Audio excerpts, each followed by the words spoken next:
A Argentina venceu o Brasil por 4-1 no dia 25 de março, no Estádio Monumental de Núñez, em Buenos Aires. O resultado foi a maior derrota sofrida pela seleção brasileira na história das eliminatórias para a Copa do Mundo. Também é o revés mais elástico do time desde a goleada de 7-1 para a Alemanha nas semifinais da Copa de 2014. A falta de planejamento da CBF, a Confederação Brasileira de Futebol, coloca o Brasil em xeque há pouco mais de um ano da Copa do Mundo de 2026, que vai ser disputada nos Estados Unidos, México e Canadá. Em 110 anos de história, a seleção brasileira teve resultados negativos que geraram debates estruturais e reposicionaram o futebol do país no cenário mundial. Nesse vídeo, o Nexo explora alguma dessas derrotas. Em 16 de julho de 1950, os brasileiros viviam a expectativa pelo título da primeira Copa do Mundo, disputada em casa. Um público de quase 200 mil pessoas, que é um recorde nas Copas, foi ao Maracanã para assistir a partida entre Brasil e Uruguai, a última do torneio. O Brasil precisava de um empate para ser campeão por ter tido a melhor campanha na competição. Isso deu confiança ao público, às autoridades e ao elenco. Mas depois de abrir o placar com friaça, os uruguaios viraram com gols de Schiaffino e Didia. Como escreveu Nelson Rodrigues, o Maracanã ouviu um silêncio ensurdecedor após o segundo gol. O maracanazo gerou descrença dos brasileiros na seleção nacional, que foi ressaltada pelo conceito de complexo de vira-lata, também de Nelson Rodrigues. A sensação só terminou em 1958, com a conquista da Copa do Mundo na Suécia.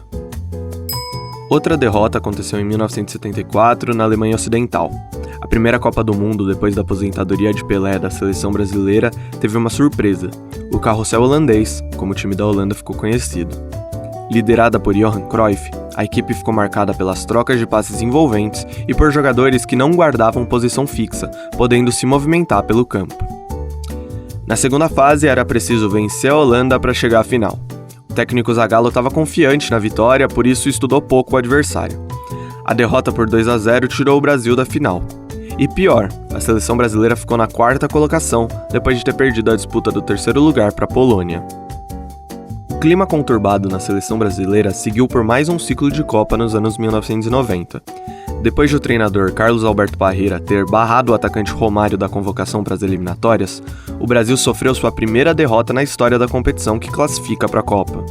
Em 25 de julho de 1993, a seleção brasileira foi para a altitude de La Paz, capital da Bolívia, e perdeu para os donos da casa por 2-0. O goleiro Tafarel chegou a defender um pênalti, mas também fez um gol contra. Os torcedores brasileiros criticaram muito a campanha brasileira na competição. Depois da derrota, o time acabou se unindo. Com o retorno de Romário, o Brasil conseguiu se classificar para a Copa nos Estados Unidos, que resultaria no tetracampeonato mundial da seleção. A expectativa criada pelos torcedores para o pentacampeonato na Copa do Mundo na França em 1998 reservou uma das derrotas mais dolorosas da história da seleção, a final do torneio contra os franceses, que terminou em 3-0 para os donos da casa. O Brasil tinha o título mundial e contava com o então melhor jogador do mundo pela FIFA, Ronaldo. Mas horas antes da final, o atacante teve uma convulsão e foi levado às pressas para o hospital. Ele chegou ao estádio minutos antes da partida e pediu para jogar. Apesar disso, a seleção ficou abatida e teve um desempenho ruim. Por que entrou, pô? Eu tô dando um troço, você quer detonar, Vocês devem muito a mim. Educação com os franceses que estão aqui.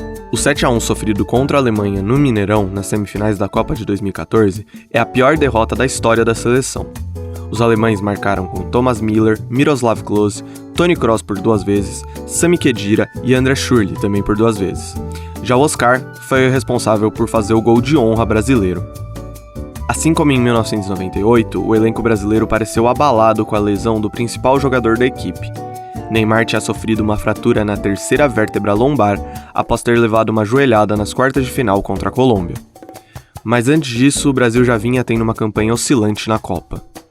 A goleada sofrida para os alemães mostrou que o Brasil tinha parado no tempo, especialmente em comparação com as seleções europeias. Você pode ler a matéria que originou esse vídeo no link que está na descrição. Para outros textos assim, acesse o nexojornal.com.br. Se você gostou, dê um like no vídeo e inscreva-se em nosso canal. E assine o Nexo.